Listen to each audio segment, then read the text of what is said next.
My friends, tonight's the night, and the mood in Detroit is a mix of hope and nerves. After everything this team has battled through, injuries, suspensions, constant changes, it finally feels like things are starting to line up at just the right time. The showdown against Tampa is going to be a fight, and every little detail could make the difference. But before we dive into the full preview, make sure to drop a like to support the pride and show that you believe in this team. And tell me in the comments, how confident are you for tonight's game? From 0 to 10, what's your prediction for a Detroit win? Now buckle up, because we're talking strategy, key returns, and the reasons why this matchup could be the turning point of the season. Let's get into it, because Detroit pride never backs down. Go Lions! The Detroit Lions are heading into tonight's matchup with a sense of cautious optimism. And honestly, that's something fans haven't felt in a while after the wave of injuries and suspensions that hit this roster. The secondary has been absolutely ravaged, no question about it. When you look at the list, Kirby Joseph out, Avonte Maddox out, Brian Branch suspended, Vakey and Arnold both sidelined. It's hard not to think, who's even left back there? But here's where things take a turn for the better. For once, it feels like the football gods might be giving Detroit a little bit of good news at the right time. Taylor Decker, the veteran tackle and anchor of that offensive line,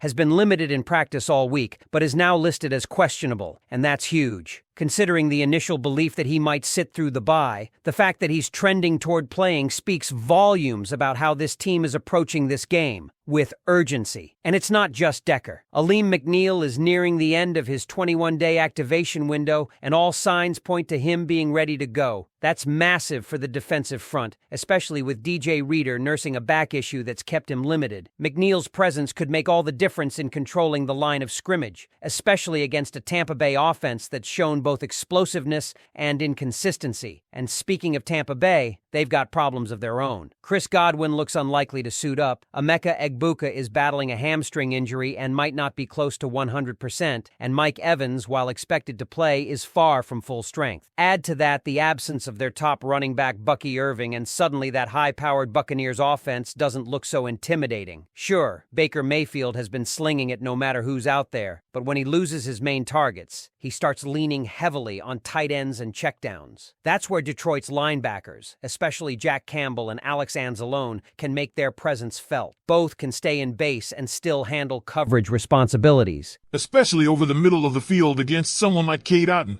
who tends to become Baker's safety blanket in games like this. Now, here's where things get really interesting. Tampa Bay's offensive line, the right side, in particular, is a weak link. Charlie Heck, their right tackle, has allowed 22 pressures this season across just 173 pass-blocking snaps. He ranks near the bottom of the league in pass-blocking efficiency, and that's exactly where the Lions can attack. Imagine McNeil lined up over the right guard, Hutchinson crashing off the edge, and pressure coming fast. That's the kind of matchup that could turn this game on its head. The key is to make Baker uncomfortable, not just moving around, but forcing him into quick decisions, something he's never been particularly great at. He's dangerous when he has time to let plays develop, but when you collapse the pocket early, his mechanics start to break down, and those risky throws become turnovers waiting to happen. Defensively, the Lions have every reason to feel more confident this week than they did in Kansas City. Yes, the secondary is battered, but if there was ever a time to face an opponent short on offensive weapons, this is it. And it's not like Detroit hasn't been here before. Remember last week's 49ers game? San Francisco was down multiple key players and still managed to hold off a healthy Atlanta squad by playing disciplined, opportunistic defense. That's exactly the formula Detroit needs tonight. Contain Baker, take away the middle of the field, and let Hutchinson and McNeil dictate the tempo up front. On the other side of the ball, the Lions offense has a real opportunity to exploit Tampa Bay's weaknesses. The Buccaneers rank near the bottom third of the league when it comes to defending early down passes, and they've struggled badly against play action, something Jared Goff and this offense excel at. Todd Bowles is known for his creative defensive schemes, but this year's group has been especially vulnerable when facing dump-off passes to running backs and short, rhythm-based attacks. That's where Jahmyr Gibbs and David Montgomery come in. Expect both to be heavily involved in the passing game, catching screens and swing passes designed to pull Tampa's linebackers out of position. And once that starts working, the playbook opens up. The defense won't be able to sell out to stop the run, which means more opportunities for Amon-Ra St. Brown, Jameson Williams, and Sam Laporta to find space underneath. When you can mix tempo and use that play action effectively, you force defenses to play on their heels, and that's where Goff thrives. This is a winnable game for Detroit, maybe even more so than last week's battle in Kansas City. The matchup feels balanced, but the circumstances favor the Lions if they execute. Health is improving in key spots, the opponent is limping into the matchup, and the formula for victory is clear. Protect Goff, pressure Baker, and control the tempo. But here's the real question, Lions fans, do you believe this team can overcome its injuries and seize this opportunity against Tampa Bay? Or are you still concerned that the holes in the secondary might be too much to hide? Because if the Lions can pull this off, if they can find a way to win despite everything stacked against them, it'll say more about this team's identity than any box score ever could. Think about it. This is the same defense that just a few weeks ago looked completely out of sync, struggling to handle deep passes and miscommunications in the secondary. But now, they're being forced to adapt on the fly, plug in new faces, rely on depth players who were barely seeing the field a month ago. This isn't just a game, it's a test of culture. And that's what Dan Campbell has been building since day one, a locker room that doesn't fold when things get tough. And look, if you've been following the Lions long enough, you know these are the games that define where this franchise is headed. When half your starters are hurt,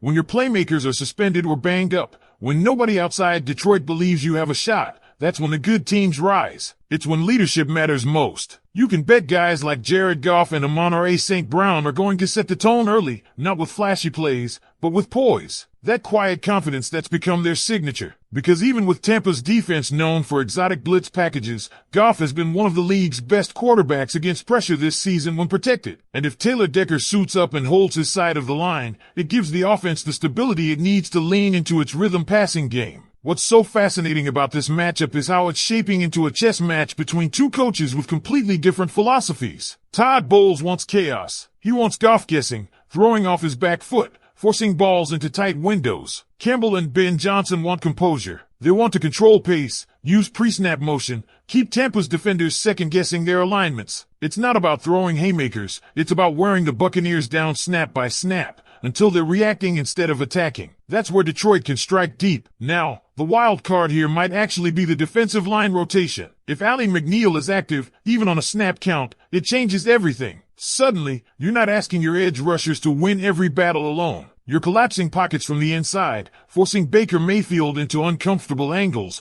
making him scramble right into Hutchinson's range. And that's a nightmare scenario for Tampa. Because while Baker's great at buying time, he's also one of the most intercepted quarterbacks in the league when throwing on the move to his left. Discipline up front could easily turn into turnovers, and that's exactly how the Lions have to steal possessions. And offensively, let's be honest, this might need to be a Gibbs game. The rookie's speed out of the backfield could be the perfect antidote to Tampa's aggressive blitzes. Screens, angle routes, swing passes, the kind of stuff that punishes over pursuit. And once you soften that defense, David Montgomery becomes lethal, pounding it between the tackles. It's the 1-2 punch that can wear down even the most physical fronts. Add in St. Brown working those underneath zones, Laporta stretching the seams, and maybe a deep shot or two to Jameson Williams. That's how you balance risk with precision. Still, there's no pretending this will be easy. The margin for error is razor thin when your defensive backfield is this depleted. Every play, every tackle, every miscommunication could flip the game. The key will be tackling discipline, limiting yards after the catch, forcing third and long situations, and making Tampa sustain drives instead of relying on splash plays. If the Lions can do that, if they can turn this into a physical, grinded-out type of game, their chances skyrocket. What fans have to understand is that games like this are where contenders separate from pretenders. Injuries happen to every team. What defines the good ones is how they respond. Detroit's roster depth has been tested all season, and yet here they are, still in the fight,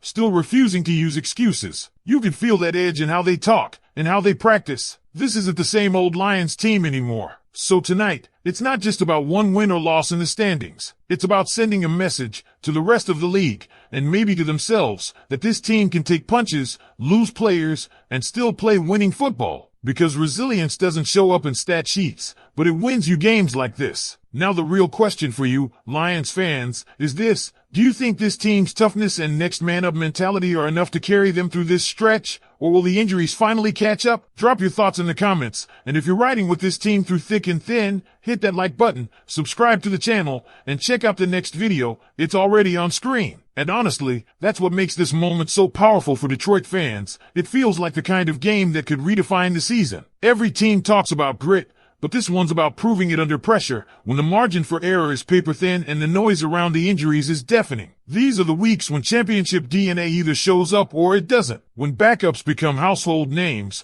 when overlooked players write their own chapters in Lions history, you can already sense that the locker room believes it. The mood isn't panic, it's determination. Because even through the chaos, this team still has its identity. It's physical, it's balanced, it's built on execution and discipline more than flash. And that's what could make the difference against Tampa Bay. They don't need a miracle, they just need to play their game. Control the clock, stay ahead of the chains, protect Goff, and let that defensive front dictate the flow. It's never about perfection with this group, it's about persistence. So when the lights come on tonight and Ford Field starts roaring, remember this: no matter who's missing, no matter how short-handed they are, the Lions still have something every opponent fears: belief. A belief that they can win ugly, win physical, and win together. Because sometimes, that's all it takes. Now, Lions fans, it's your turn. Do you feel like this team has finally built the depth and mentality to weather storms like this? Or is this matchup still too close for comfort? Drop your take below, smash that like button if you believe in this team's fight,